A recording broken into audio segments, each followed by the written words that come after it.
Net migration at a record high after all of those promises. Net migration to the UK last year was 606,000.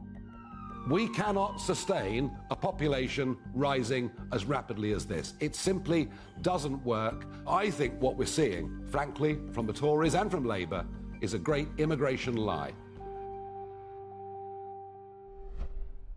Record numbers of people from around the world are migrating to Britain to work or study. And while that's a big compliment to the UK, many Brits are concerned the numbers are just too high. The government has promised for years to bring down the numbers, but they never do.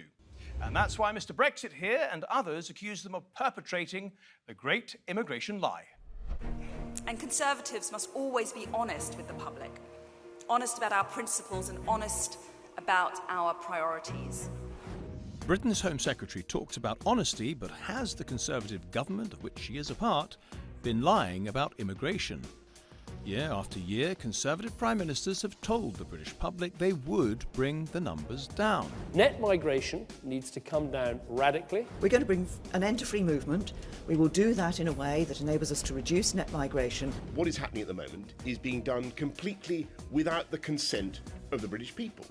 They voted at the general election to bring net immigration down to the tens of thousands.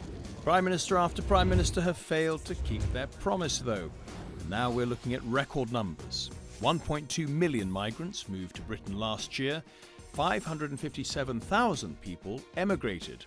Well, that means that net migration was 606,000, far, far higher than the promised tens of thousands. Numbers are too high. It's as simple as that, and I want to bring them down. Sunak and his predecessors have always said they wanted to bring down the numbers, but do they? It's not as if we're talking about people arriving illegally on small boats. The 1.2 million people who moved to Britain last year came legally, with the government's permission, on official visas. Students and their dependents are the biggest group, 361,000 of them. Nigerian students are by far and away most likely to bring dependents with them, a fact acknowledged by Nigerian television. For Nigerians who have been coming into the UK studying, the vast majority of them have been bringing in their dependents. Now, if you look at the number one foreign student country, it's China. About 140,000 Chinese came to the UK to study last year. They brought in 400 dependents. If you look at Nigeria, about 34,000 Nigerians came to study in the UK. They brought in with them 34,000 dependents. Foreign workers are the second biggest group in the UK's legal immigration figures, about 235,000 of them. And humanitarian schemes are the third biggest, 172,000, mostly from Ukraine, Hong Kong, and then Afghanistan. The rest of the 1.2 million, approximately 350,000, managed to get to the UK on other types of visas, including family visas. So, for example, someone originally from South Asia or Africa can apply to bring over close family members. I went into Asda on Saturday, and the first, 10, 12 people I saw were all speaking non-English. You know, there's a fear of being overwhelmed, I think.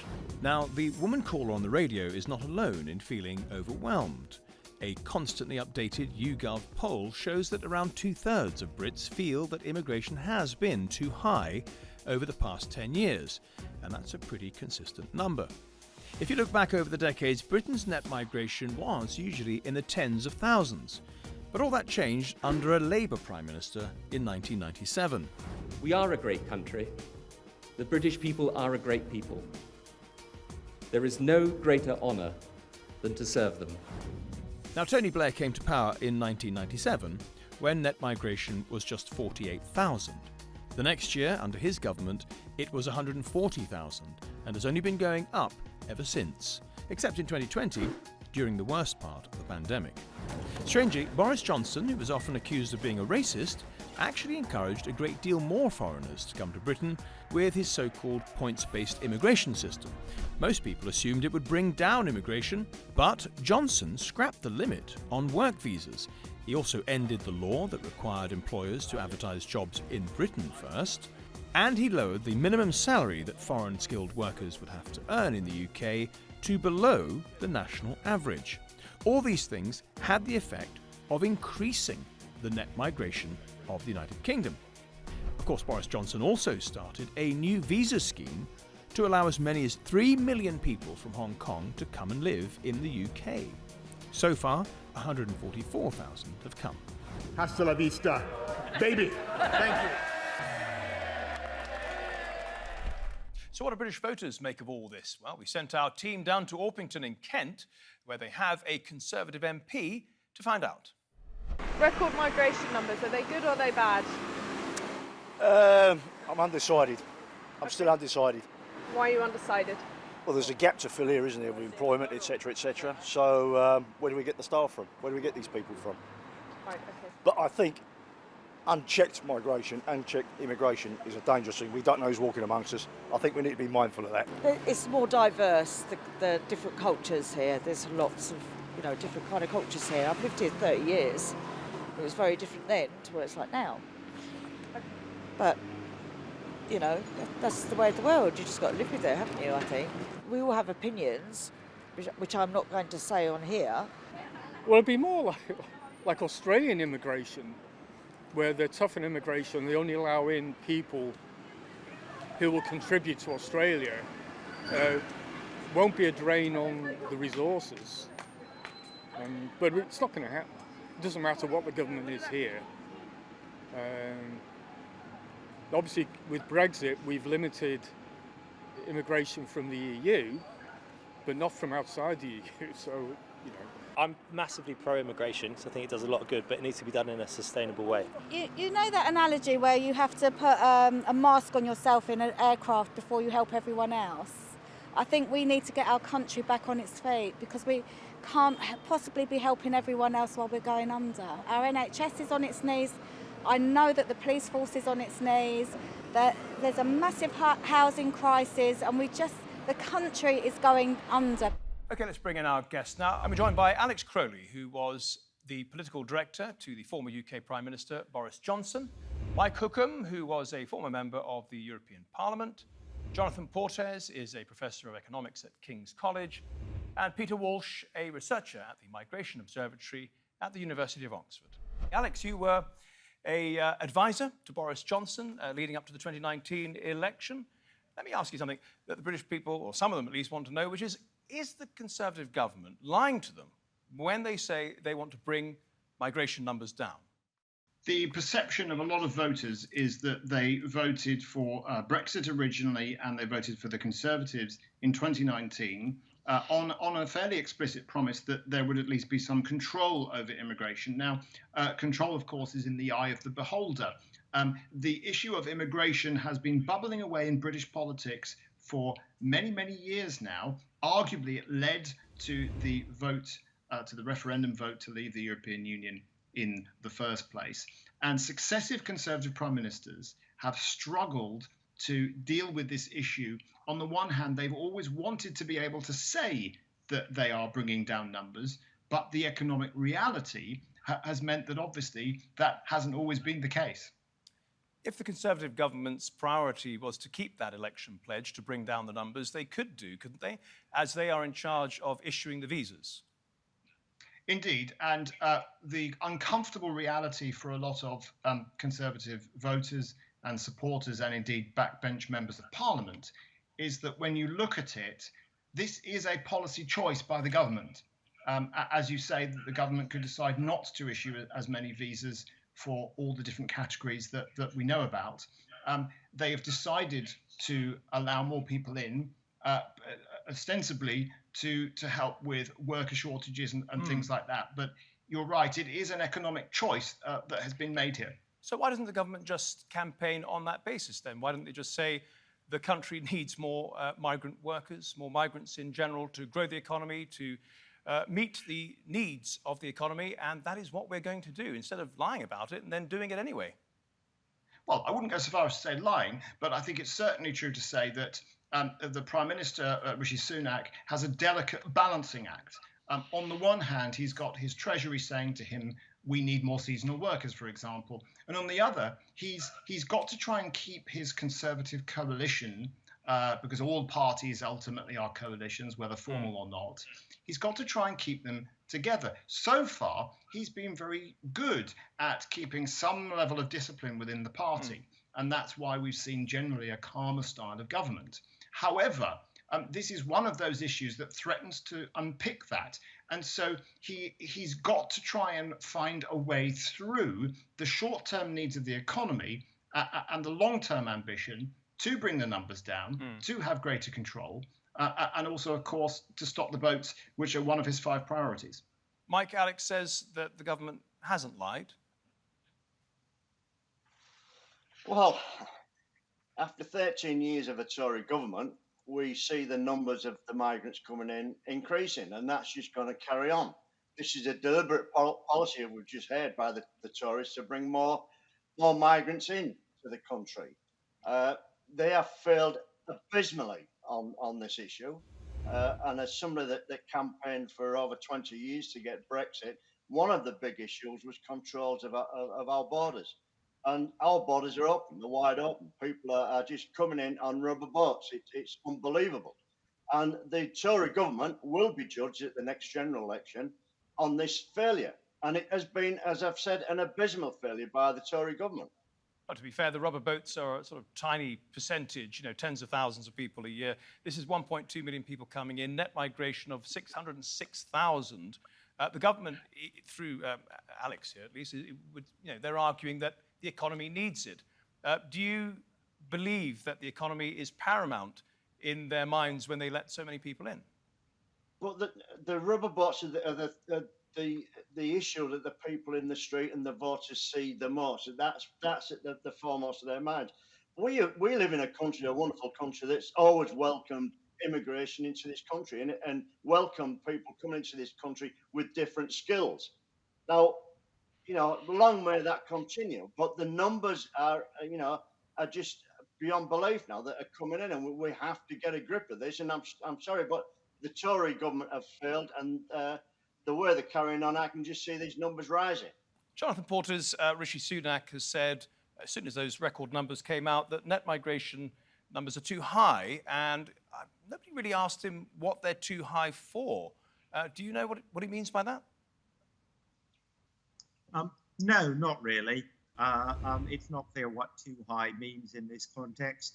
I would say, in response to Mike, who, as he said, campaigned for Brexit, you got what the people who campaigned for Brexit promised, what people who voted for Brexit voted for. No, we never. Vote Leave promised us a system that ended free movement with the EU. And introduced a new system of work-related migration that prioritised people on the basis of skills and salary. That is precisely what Boris Johnson introduced. And in contrast to other aspects of Brexit, where, of course, Brexit has in general been pretty negative for the UK from an economic perspective. It's been bad for trade and bad for the economy. On migration, Brexit actually has delivered more or less what it promised, or it's been relatively successful. I broadly agree with what Alex said when he opened up. There are tensions, but I don't think the government has lied here. It's trying to strike this balance. And contrast to some other areas of policy where the government has indeed failed abysmally, we can all point to those, the NHS and so on. This is an area of policy the government's actually managed reasonably well. Mike Hookham, you got what you voted for. Brexit said that, This is not Brexit. We didn't vote for open borders. We've got a wide open border. I was back in the jungle in Calais back in 2015 when I was looking at the people coming across there, and it's got worse since then. This is not Brexit. And we talk about the economy. The economy in Germany is going into recession, the economy across Europe. So don't blame the economy and everything with that on Brexit.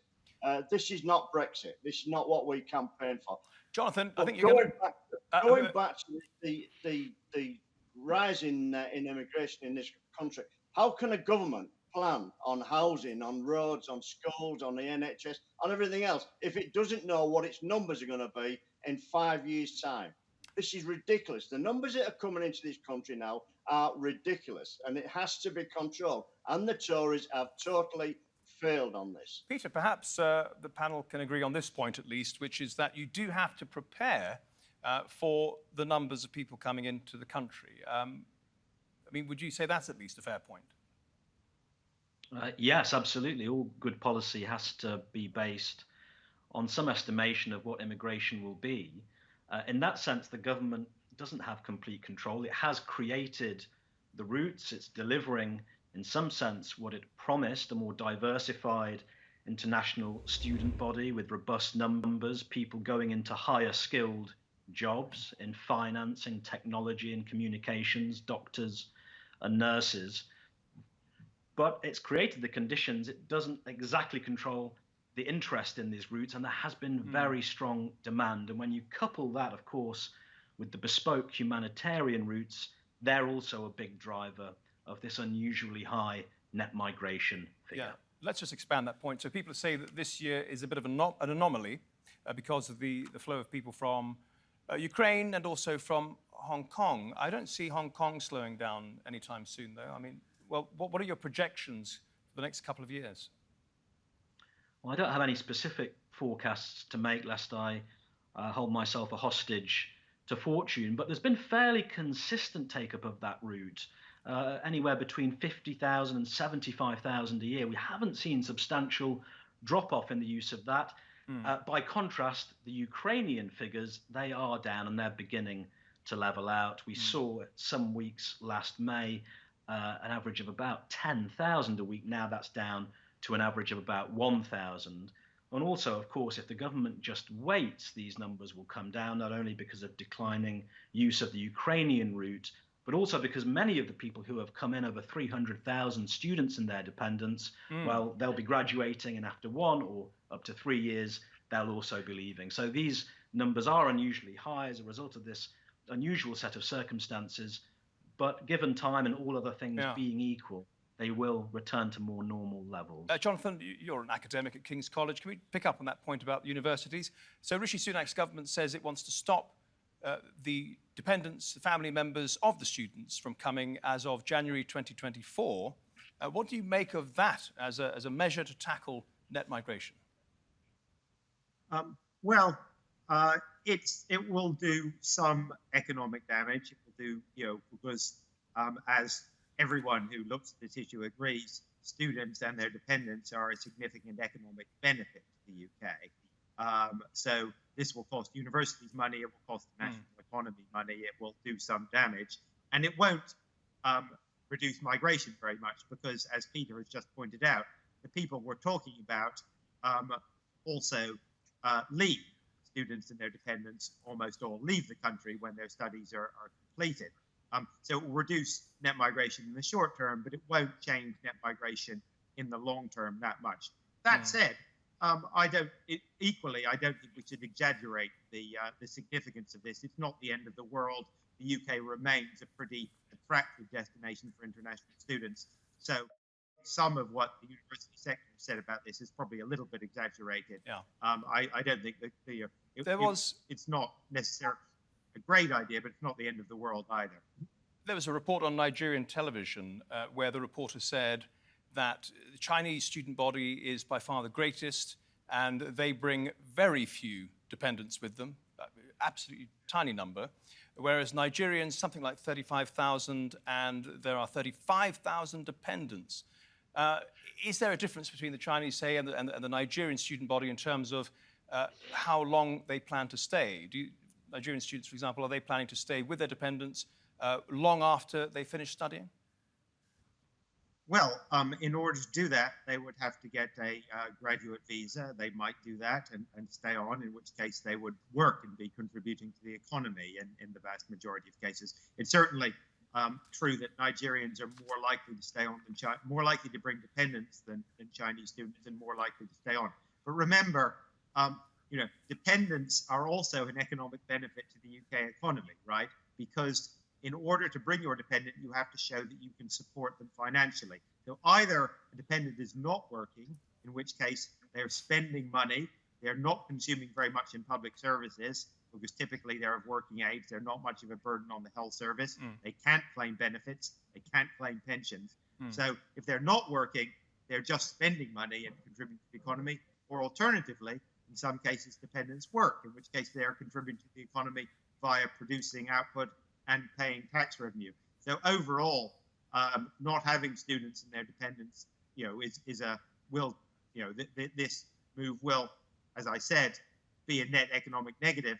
Equally, as I also said, I don't think it's the end of the world. The government is it's perfectly reasonable to want to control the terms and conditions in which people come, and the UK will remain relatively attractive to Nigerians and to others, I believe. Okay, can I pick up on a couple of points that have been made in our Vox Pops from Orpington in Kent? There was a lady who said to our producer, before we can help others, we can accept others into the country and so on, we have to look after ourselves. And then she pointed out to several deficiencies in the country. She said the NHS was overwhelmed, so our health service.